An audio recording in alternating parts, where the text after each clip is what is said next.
Evet, Allah hamdolsun bu yılda 8.sini düzenlediğimiz siyer sınavı yarışmasını bitirdik elhamdülillah.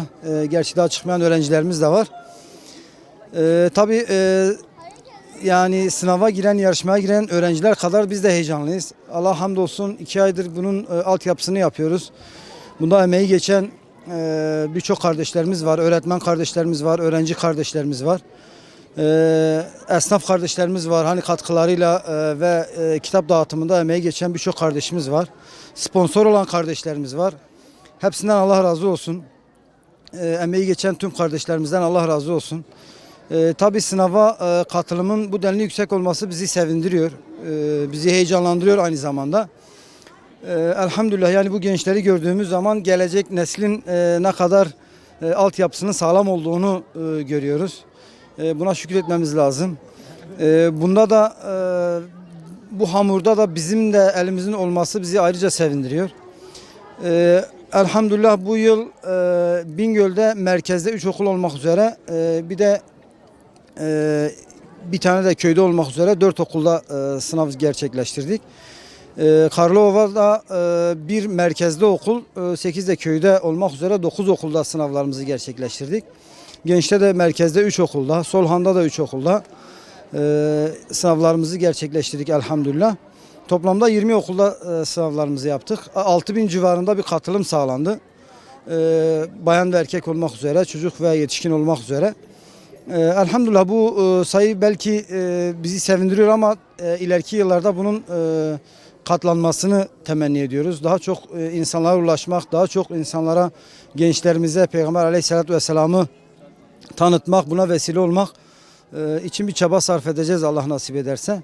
Allah öncelikle böyle güzel organizasyonu yapan herkesten Allah razı olsun. Burada amaç elbette ki Peygamber Efendimiz'in hayatını öğrenmek. Ne kadar çok okursa o kadar öğrenmektir.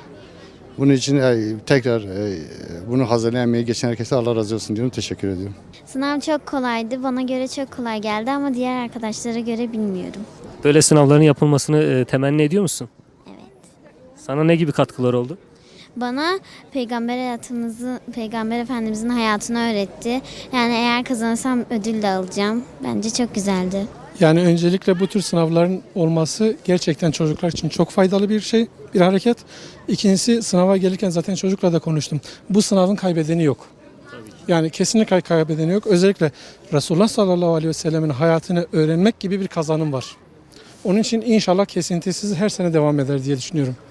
Sınav çok eğlenceliydi ve soruları çok kolaydı. Ben çok çalışmıştım. Soruları çok çözdüm. Kendimden en fazla 3 yanlış bekliyorum. Bu sınavı hazırlayanlardan Allah razı olsun. Maksadımız ödül kazanmak değil, Peygamberimizin hayatını tanımaktır. Bu sınavı çok seviyorum. 2-3 yıldır bu sınava giriyorum. Babam her sene bizi kaydediyor. Bu sene de girdim. Sınavı sırf Peygamberimiz için. Bu sınavı acayip çok seviyorum. Bir de Peygamberimizin hayatını onu öğrenmek istediğim için bu sınava giriyorum. Teşekkürler. Peygamber Efendimizin hayatını öğrenmek istiyorum. Ödül benim için çok da önemli değil. Kısmetimiz neyse o. Bu sınav çok güzel. Bunu hazırlayandan Allah razı olsun. Yani bu kitabı okuyarak Peygamberimizin hayatını öğrenip hayatımızda uygulamamız bizi diğer ahirette de cennete götürür inşallah. Yine aynı şekilde bu sınavı hazırlayan Allah razı olsun. Bu sınavdaki ödüller konuluyor. Bu ödüllerin asıl amacı sınavları teşvik etmek. Ya Allah razı olsun herkesten. Maksat hediye almak değil, Peygamber Efendimiz'in hayatını öğrenip uygulamak. Sınav çok güzeldi. Yani bu ödüllerin programsalar da olurdu. Yeni bilgiler öğrendim. Allah razı olsun. Evet. Ne kadar herkes ödülü isterse istesin. Gerçek maksat ödül değil. Tamam, ödüller güzel olabilir. Ama bizim bu sınavda kitapta okuduğumuz her kelime bile bizim bir yararımızdır. Bu sınavı hazırlayandan Allah razı olsun. Kaybetsek de gireceğiz bu sınava.